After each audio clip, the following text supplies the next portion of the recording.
Hallo en hartelijk willkommen to the workshop How to Make Chocolate at Home. My name is Monica and I own Chocolada chocolate.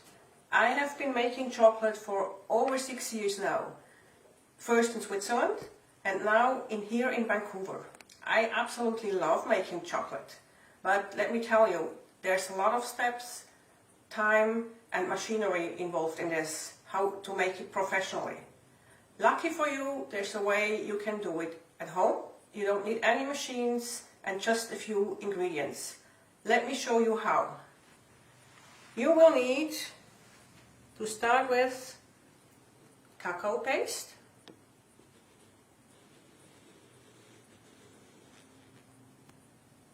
then cacao butter,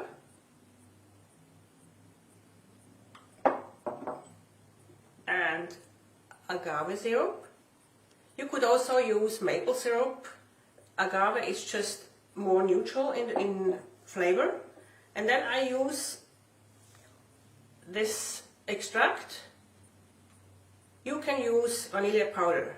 Please don't use vanilla extract, the normal one, because it has a higher water content and chocolate will seize up if you use too much water in there.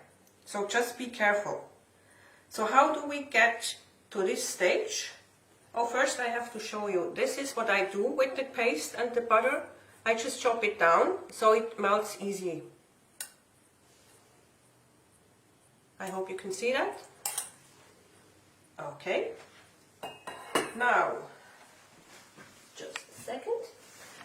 I want to show you how chocolate looks on the tree. This is the tree with the cacao beans. And they have different colors. These ones are yellow, but you can get brown ones, red ones, and all the mix in between. Now when they are harvested, they take out the beans, and then they are dried. And when they are dried, this is how they look. So they are quite firm. And first, before they are dried, you do fermentation for a few days, so they should lose their acidity. When you have dried them and they look like this, the next step is you crack them and then you winnow. And winnowing means you take off the skin. What you get is these cacao nibs. These are the inner pieces of the beans. And then to get to this stage of the paste that I showed you before, you just grind it down so it liquefies, and then you put it in trays and it's getting hard again, and you can also see you getting it into pieces. That's the paste. And finally, to get the butter, you just press the whole paste again, and because butter is the fat, it liquefies again, it separates from the cacao, and what's left is the cacao powder. So this is how it's made. So that's to the ingredients. Let me just see, I need to stir this a little bit and hope it's melting enough until we're ready to prepare. Probably not. Okay, so we go to the ingredients. We have done the ingredients. Now, with this kind of chocolate, you need to have flexible molds because it doesn't harden as much as the professionally made one. And if you take hard molds to put it in, we will not be able to get it out. So this is like plastic. They say it's thermoformed mold. This is what you can use, or I tried it with silicone because that's really readily available, so you can use this as well. And to play around with it, you can put in toppings, like I like to have almonds, or for you if you love coffee. This is what you can use. Or orange peel, I tried this one. But you can also play around with Rice Krispies, granola, or even cornflakes. So everything goes. It's just what you like best. So now we have to make sure that this is really melted. And I might need a minute for that, because the water is not as hot as it should be.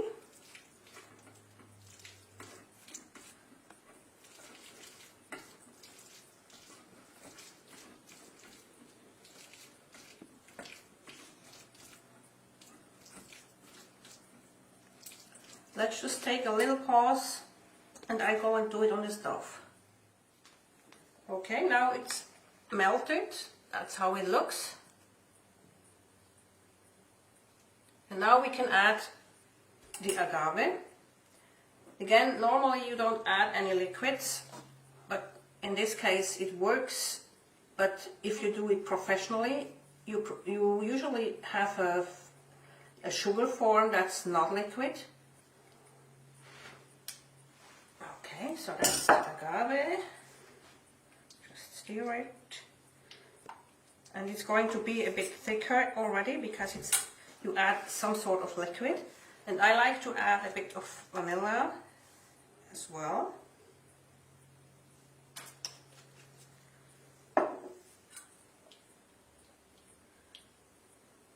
And that's it. You're ready to add toppings or inclusions, and I'm going to start with this one. And I've decided to do, let's put this away, first a coffee, and I have already put some coffee grounds in there. And just before I start, I usually do it for this form. And all the rest, I usually use, this is for 140 grams of paste, 60 grams of cacao butter, then I added 50 grams of the agave syrup and a few drops of the vanilla. But it depends on the molds you use, so you will have to adapt accordingly. So now, for one of these forms, this is 50 grams. I used 5 grams of the cacao, and then I'm adding 50 grams of the chocolate.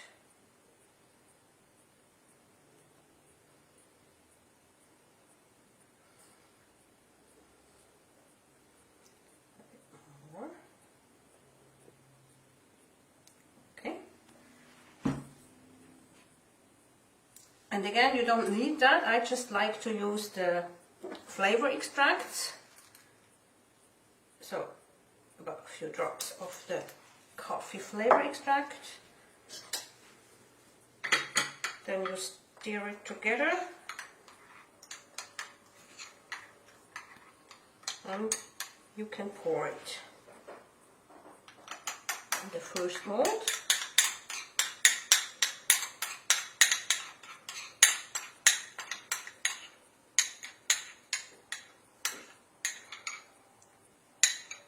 That's it.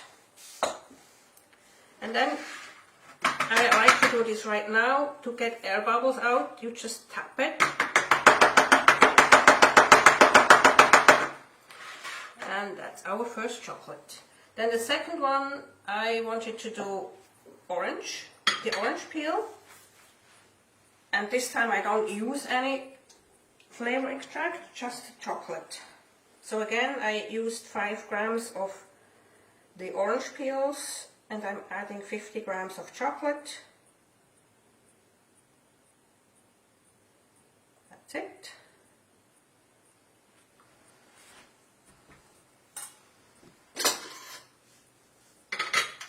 Stir again.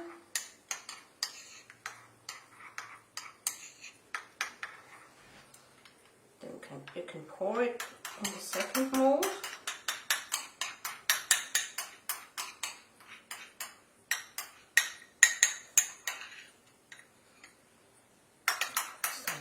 much left.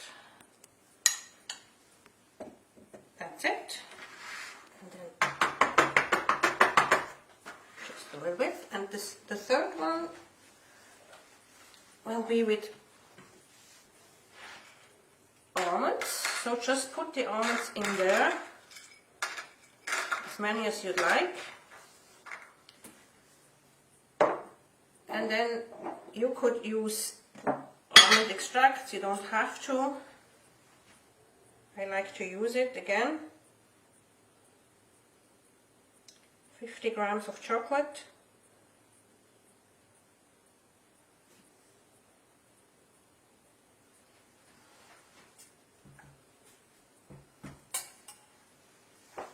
And some flavor extract.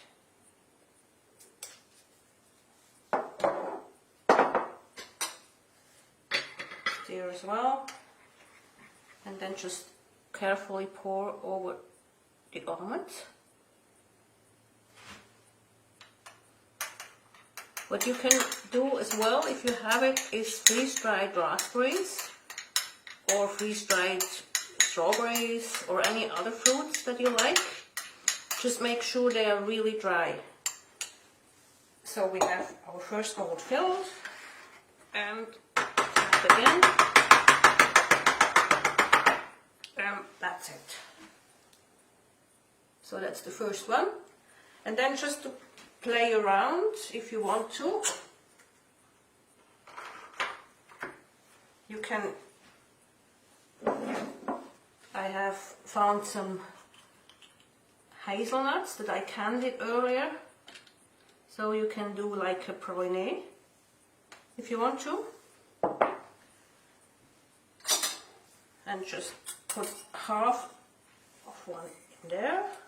It's just to show you, if you have something as a mold that's really flexible, you can use anything. It's just, it doesn't have to be an official one, so you don't have to go and buy anything new. Yeah, let's just keep with one. Okay, so this is the praline. And tap as well, just carefully. Here we go. And then we try it with this one. And you see, this one is much more flexible, so I have to put it on something solid. And I want to try it with Rice Krispies. So I just add a little bit until I think it's enough. So that will be really crunchy. Just stir until they are all covered.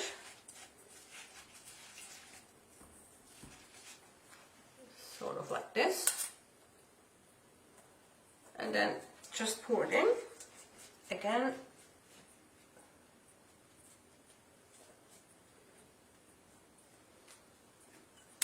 Until it's filled.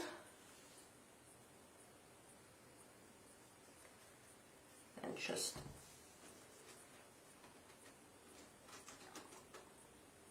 make sure it's going into all the corners.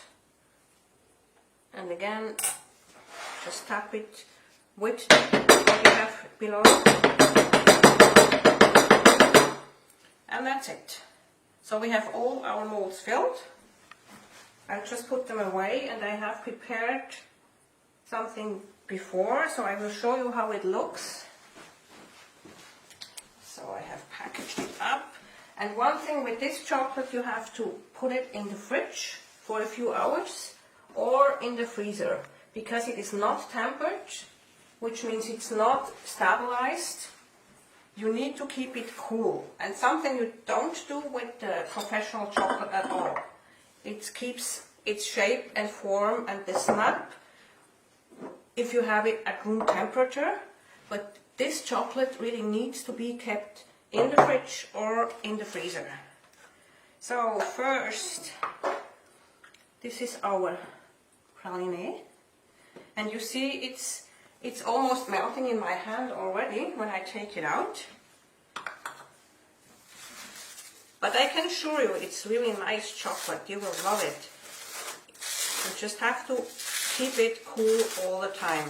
And let's see if this one I can remove. So this is the Rice Krispie that I did. Yes. So this is how it looks on the front. This is the back.